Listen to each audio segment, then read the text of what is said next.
திருப்பூர் மாநகராட்சி குப்பைகளை பல்லடம் தொகுதிக்குட்பட்ட பகுதிகளில் கொட்டக்கூடாது என்று கூறி 100க்கும் மேற்பட்ட பொதுமக்களுடன் முன்னாள் அமைச்சரும் எம்எல்ஏ ஆனந்தன் மாவட்ட ஆட்சியர் மற்றும் மாநகராட்சி ஆணையரிடம் மனு அளித்தார்.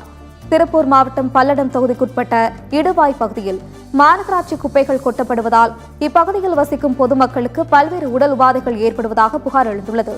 இதுகுறித்து பலமுறை மாநகராட்சி நிர்வாகத்திடம் புகார் தெரிவித்தும் நடவடிக்கை எடுக்காமல் அலட்சியமாக இருப்பதாக குற்றம் சாட்டி முன்னாள் அமைச்சரும் பல்லடம் தொகுதி எம்எல்ஏவுமான ஆனந்தன் பாதிக்கப்பட்ட பகுதியைச் சேர்ந்த 100க்கும் மேற்பட்ட பொதுமக்களுடன் திருப்பூர் மாவட்ட ஆட்சியர் அலுவலகத்தை முற்றுகையிட்டு மாவட்ட ஆட்சியர் மணிஷ் நாரணவரை மற்றும் மாநகராட்சி ஆணையாளர் அமித் ஆகியோரை சந்தித்து மனு அளித்தார்.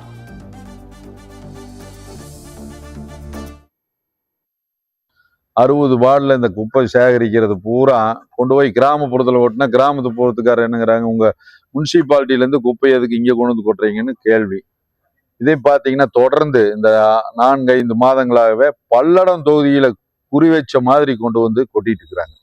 ஆகவே இப்படியே நீடிச்சுட்டு இருந்ததுன்னா எல்லாம் அந்த பல்லடம் தொகுதியில் இருக்கிற மக்கள் பூராமே இன்னைக்கு வெறுத்து போய் உட்கார்ந்துருக்காங்க. அதனால் இந்த நிலைமையை உடனே பார்த்து சரி செய்ய வேண்டும் என்று இன்னைக்கு மாவட்ட ஆட்சியர் இடத்துல நான் மனு கொடுத்துருக்குறோம்.